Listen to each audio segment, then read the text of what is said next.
कैसे हैं आप? उम्मीद करती हूँ अच्छे ही होंगे। तो आज मैं आपको 11वीं क्लास का पार्ट पहला करवा रही हूँ, संविधान क्यों और कैसे। इसमें मैं आपको भाग 2 करवाऊंगी, जिसमें मैं आपको बताऊंगी कि नेपाल का संविधान, साथ में शक्ति वितरण कैसे किया जाता है संविधान के अंदर, और संविधान के मौलिक प्रावधान। अगर आपको मेरी वीडियो पसंद आ रही है तो बने रहिए मेरे चैनल के साथ। इसे सब्सक्राइब कीजिए, लाइक कीजिए, कमेंट कीजिए, और चलिए मेरी वीडियो की तरफ।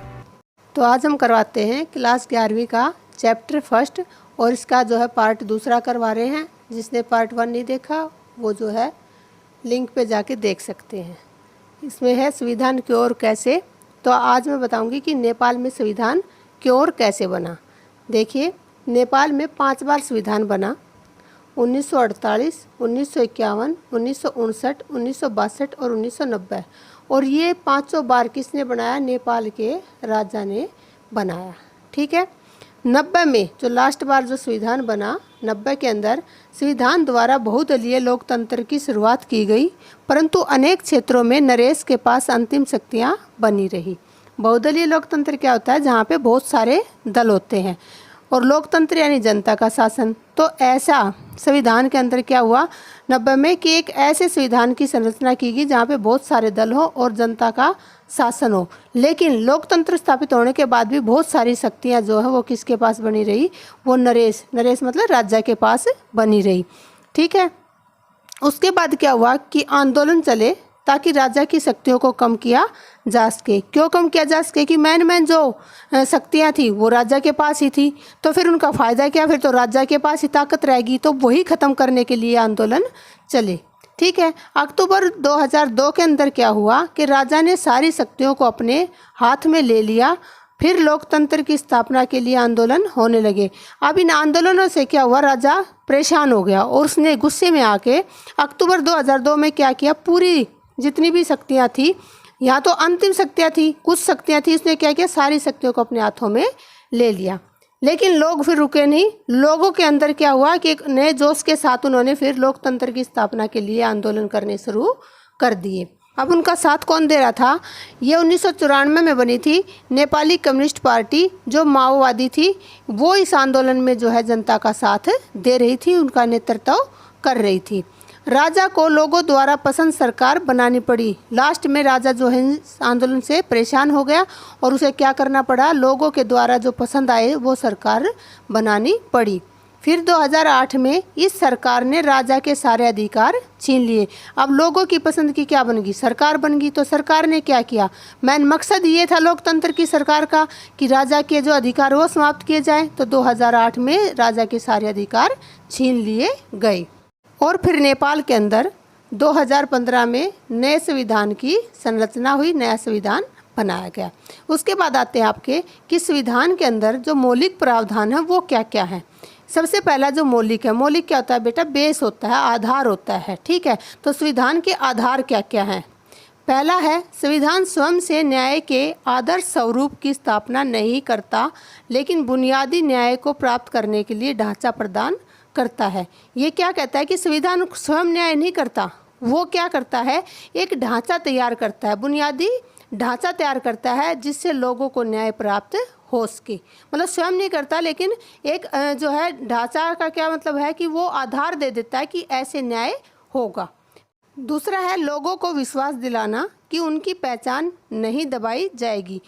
दूसरे पॉइंट का क्या मतलब है कि संविधान लोगों को विश्वास दिलाता है कि वो किसी भी जाति, धर्म, भाषा के क्यों ना हो, उनकी पहचान को दबाया नहीं जाएगा। तीसरा है, कुछ लोगों को ज़्यादा सुविधाएं नहीं देता, सबको एक समान अधिकार देता है।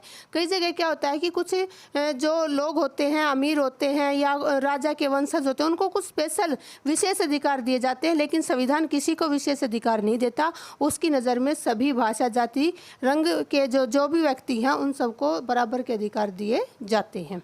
अब आता है संस्थाओं को संतुलित रूपरेखा। मतलब क्या है इसमें कि जो संस्थाएं बनाई है संविधान ने देश को चलाने के लिए, उनके लिए जो रूपरेखा तैयार की है वो संतुलित होनी चाहिए। संतुलन क्या होता है कि कोई ज़्यादा या कम नहीं हो, बिल्कुल संतुलित हो। इसमें क्या है कि संविधान में शक्तियों को इस प्रकार बांटा जाता है जिससे कोई एक समूह संविधान को नष्ट ना कर सके। मतलब सबको समान शक्तियाँ दी है, ऐसा किसी को शक्तियाँ प्रदान नहीं की है कि वो संविधान को ही नष्ट करके स्वयं राजा बन जाए। ठीक है।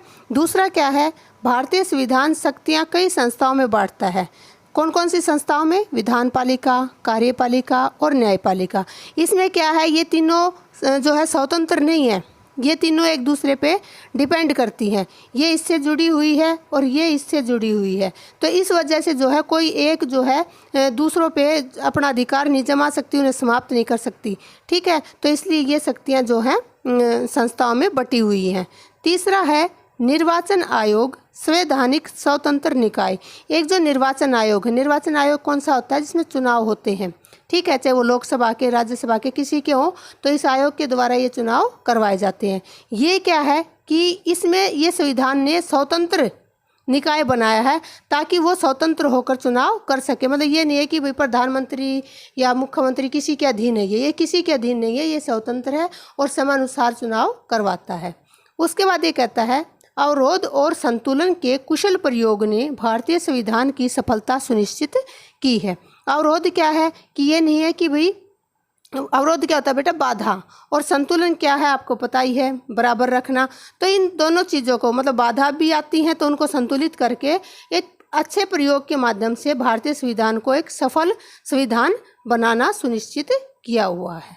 अभी तक आपने पढ़ा कि संविधान के अंदर शक्तियों का बंटवारा किस तरीके से किया गया, आपस में जो संस्थाएं बनाई गई उनका क्या तालमेल रहा ताकि वो संतुलित रह सकें। अब हम पढ़ते हैं कि संस्थाओं की जो कार्य प्रणाली है उसमें क्या होना चाहिए? लचीलापन होना चाहिए, क्योंकि वह बदलती आवश्यकताओं और परिस्थितियों के अनुकूल अपने आप को ढाल सके। लचीलापन क्यों होना चाहिए? क्योंकि जब संविधान बना था तो संविधान निर्माताओं ने उस समय के हिसाब से संविधान बना था, लेकिन जैसे जैसे जीवन आगे बढ़ रहा है तो परिस्थितियाँ और लोगों की आवश्यकताओं में भी बदलाव आ रहा है।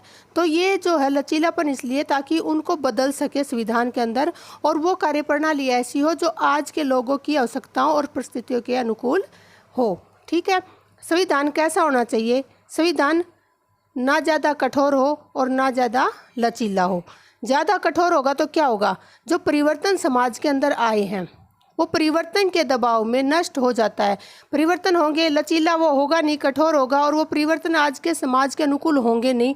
तो इस परिवर्तन के दबाव में क्या होगा? आखिरकार जो है संविधान नष्ट हो जाएगा।